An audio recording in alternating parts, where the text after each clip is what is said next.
When John Wilson returned from Vietnam in 1971, he thought he'd already faced the toughest battle of his life. The nightmares, the flashbacks, the struggle to adjust to civilian life, he'd weathered it all. But 4 decades later, at age 68, an invisible enemy launched a new assault. First came the slight tremor in his right hand, then the stiffness in his shoulder. Within months, he could barely button his own shirt. The day my neurologist said Parkinson's disease, I felt like I'd been handed a death sentence, John recalls. After surviving Vietnam, after building a life, a family, I thought it was all over. That I'd slowly waste away until I couldn't recognize myself anymore.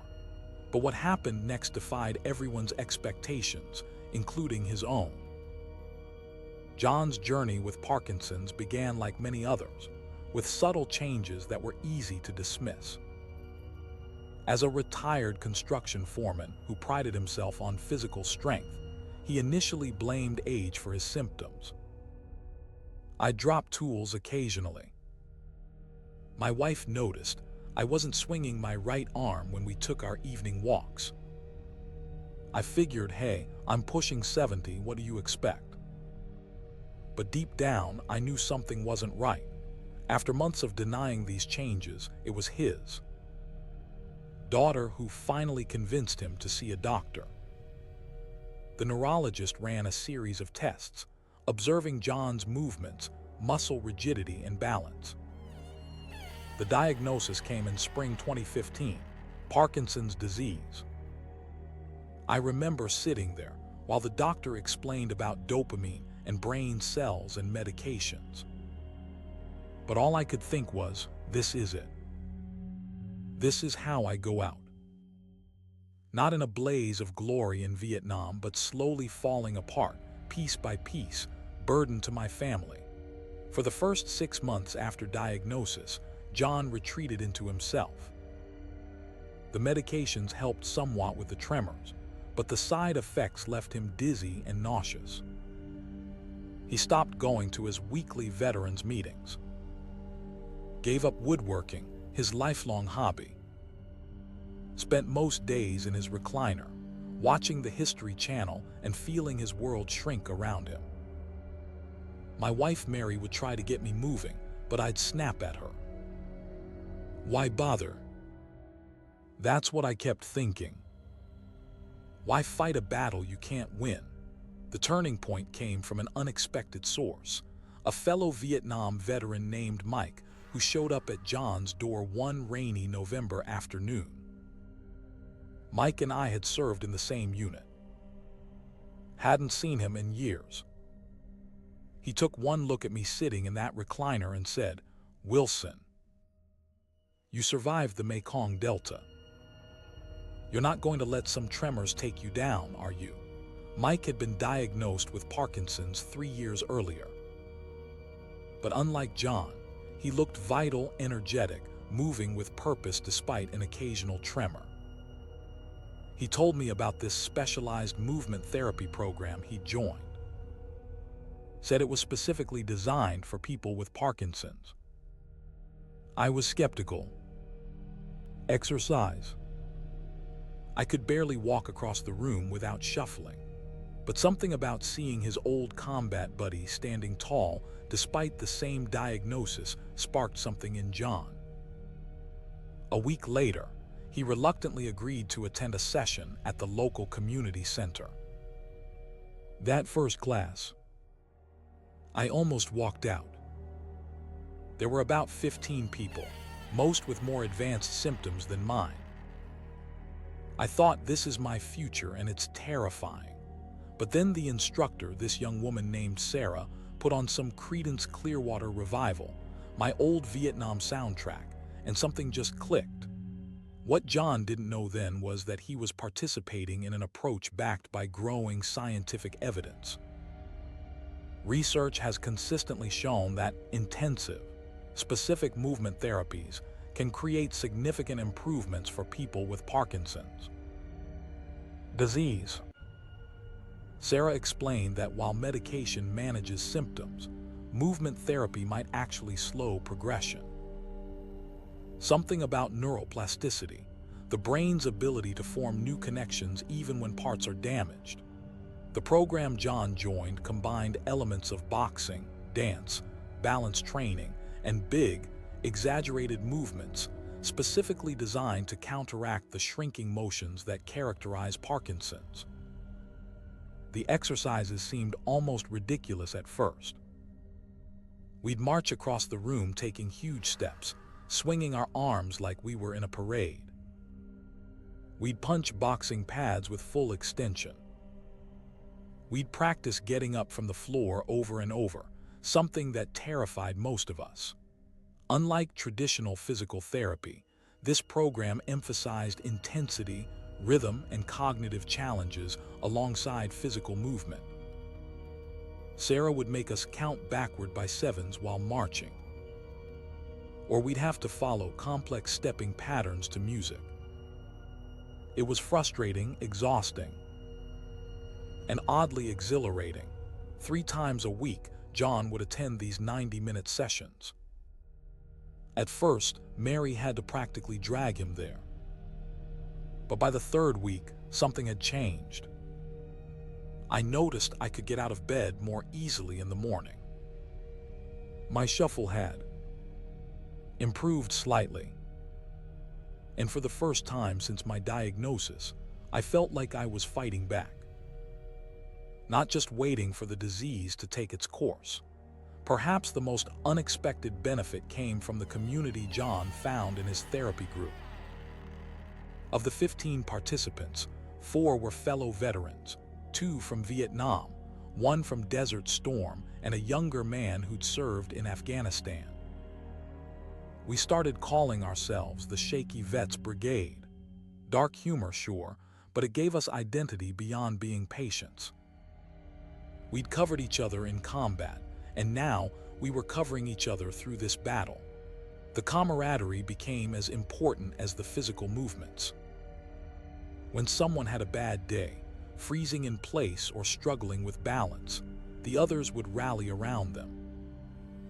Mike would say, "Just another jungle to machete through, brother," and somehow that made it bearable. We understood each other in ways our families, much as they loved us, couldn't fully grasp. This brotherhood extended beyond the therapy sessions.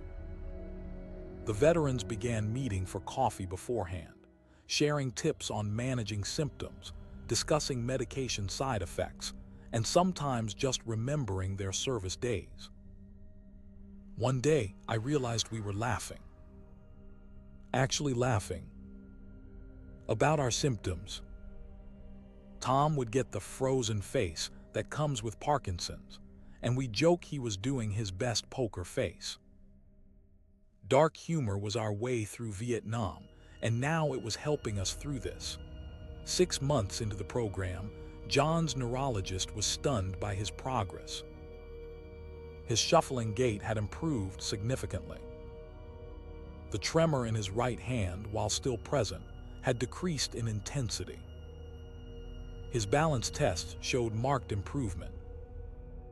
Doc said whatever I was doing, keep doing it. Said he'd rarely seen someone my age with my duration of symptoms show such improvement. But the numbers only told part of the story. The real changes were in the daily victories. John could button his own shirts again. Could get up from a chair without using his arms for leverage. Had returned to simple woodworking projects in his garage. The first time I finished a small jewelry box for my granddaughter after diagnosis. I can't describe that feeling. I stood in my workshop with tears running down my face. It wasn't perfect, my hands still shake, but I did it. I was still a maker, still capable. Even more significantly, John's mental outlook had transformed. The depression that had enveloped him after diagnosis had lifted. He had purpose again, goals, a community. Mary says she got her husband back. not exactly the same guy. I'll never be who I was before Parkinson's. But I'm not just a disease either. I'm still John Wilson. Still a Vietnam vet, still a fighter. But John's journey wasn't a straight line of improvement. About 8 months into the program, he experienced a significant fall at home. Trying to retrieve something from a high shelf, he lost his balance and crashed into his kitchen counter, fracturing 2 ribs. That fall put me back in the recliner for weeks. The pain was intense, but worse was the fear. I'd been making such progress, and suddenly I felt vulnerable again. Started thinking maybe I'd been fooling myself. During his recovery, dark thoughts returned. He questioned whether the effort was worth it, whether he was just postponing the inevitable decline. For several weeks, he didn't return to the movement therapy classes. It was Mike who pulled me out again. Showed up with the other vets from class. They basically staged an intervention in my living room. Said the squad wasn't the same without me. That if I could navigate booby-trapped jungles, I could navigate my own kitchen again, with their encouragement and his doctors. Clearance, John cautiously returned to the program, starting with modified exercises to protect his healing ribs. Coming back was harder than starting the first time. I was scared of falling again, scared of getting hurt. But Sarah worked with me one-on-one before class for a few weeks. We focused heavily on balance strategies, on how to catch myself, how to fall safely if it came to that. This setback, though difficult, ultimately became an important part of John's story. It taught him resilience in a new context and deepened his commitment to the program. In Vietnam, we had a saying, "It's not about never getting knocked down, it's about how quickly you get back up." Turns out that applies to Parkinson's too. As John continued with the program, he began to recognize that Parkinson's had affected him emotionally in ways he hadn't acknowledged. The disease had threatened his identity as a strong, capable man, an identity already tested by his combat experiences. As veterans, especially from my generation, we're not great at talking about feelings. But Parkinson's forces you to face your vulnerabilities. There's no stoic way to handle your hand shaking so bad you spill coffee everywhere. Through conversations with his fellow veterans in the program, John began to see parallels between adjusting to life after combat and adjusting to life with Parkinson's. Both require accepting a new normal. Both can make you feel alienated from people who haven't experienced it. And both can either destroy you or force you to find strength you didn't know you had. This revelation led John to finally seek help for his long-untreated PTSD from Vietnam, something he'd managed through sheer grit and occasional self-medication with alcohol for decades. Fighting Parkinson's made me realize I'd never really dealt with my war experiences. Somehow, facing this new enemy gave me courage to finally face the old ghosts too. With the support of the VA healthcare system, John began therapy for his PTSD alongside his Parkinson's treatment. The combination proved powerful. The mental clarity I gained from addressing the old trauma gave me more resources to deal with Parkinson's. It's like I'd been fighting with one hand tied behind my back all these years. 2 years into his movement therapy program, John had become something of a local legend.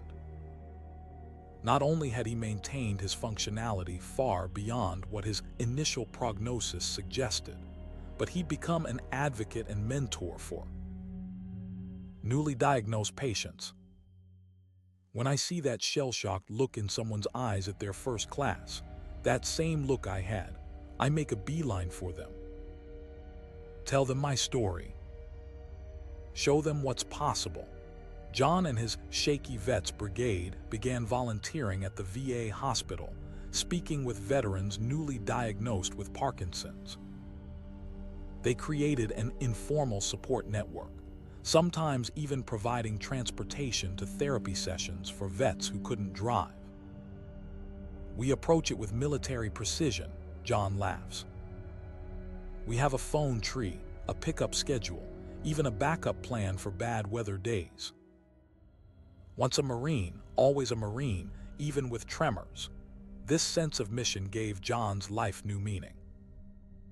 Rather than focusing on what Parkinson's had taken from him, he concentrated on what his experience could give to others. In Vietnam, we never left a man behind. That principle still guides us. We won't leave anyone to face this disease alone if we can help it.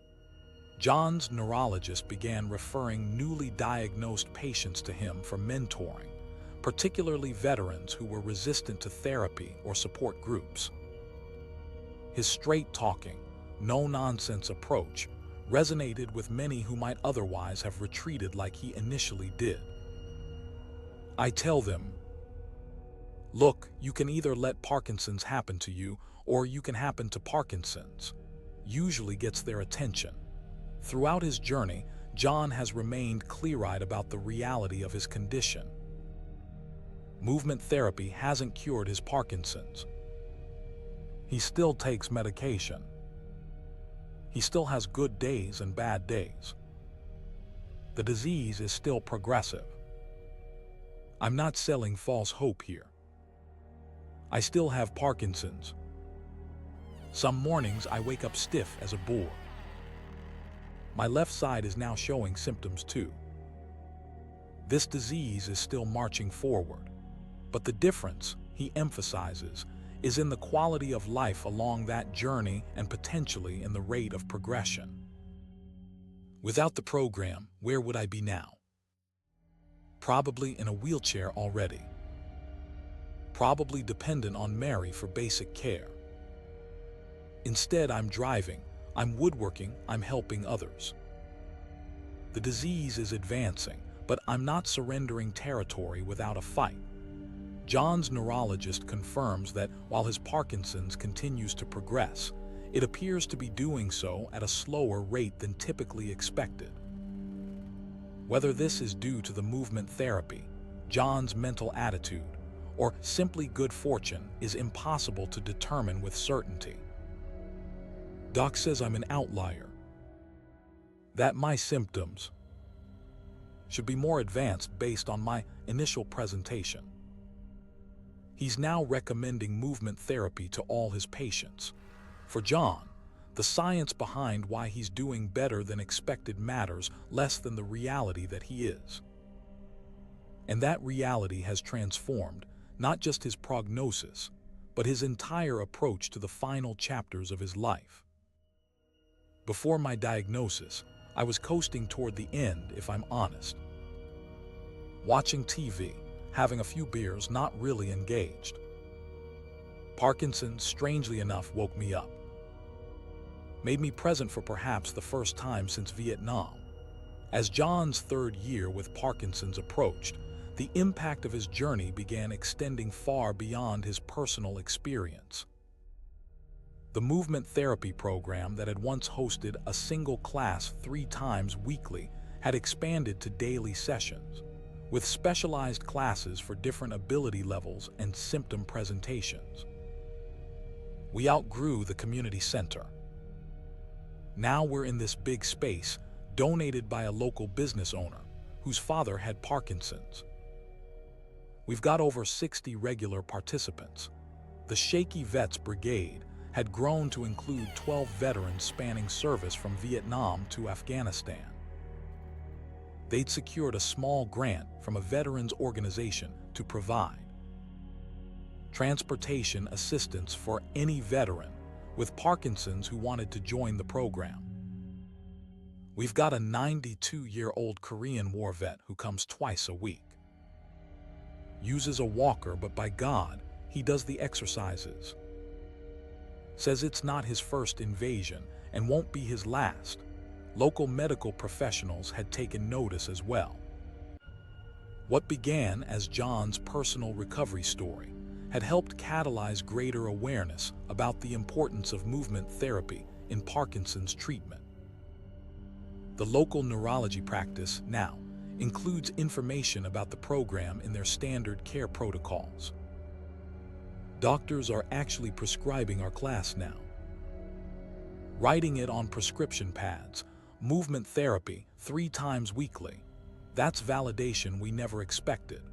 The program's success led to research interest from a nearby university. They launched a small study to formally document the outcomes among participants, with John and several others volunteering as subjects.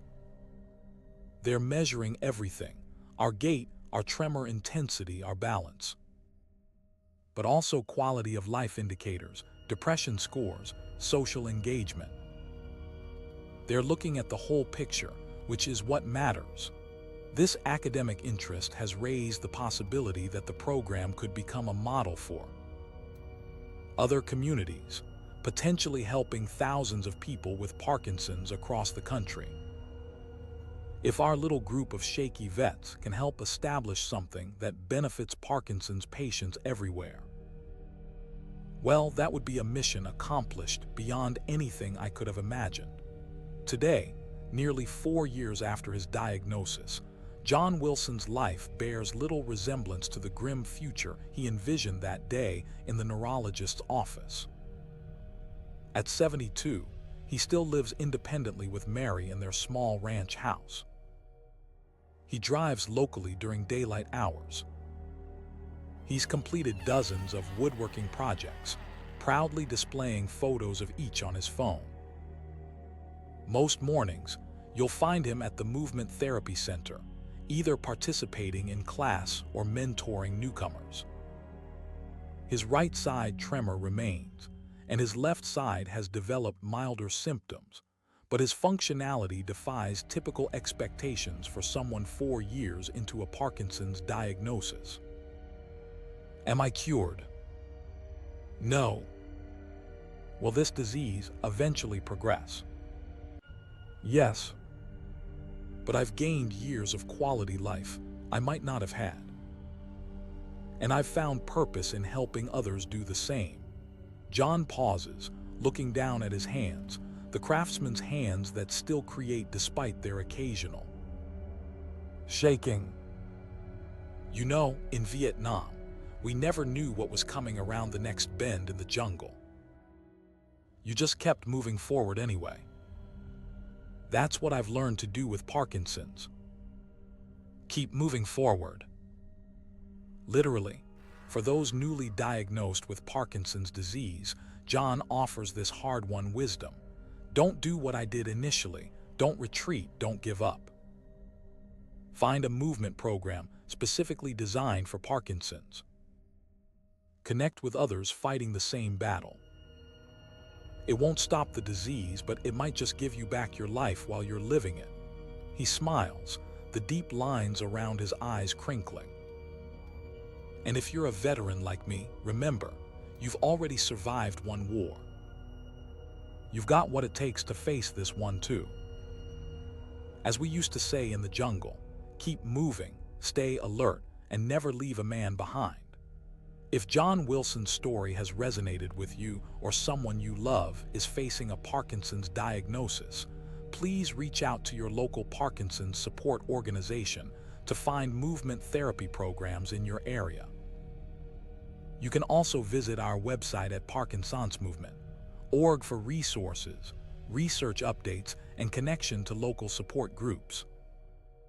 Because as John and his fellow veterans have proven, with the right approach, Parkinson's may be a battle, but it's one you don't have to fight alone. And it's one where victory might be measured not in cure, but in the quality of the journey.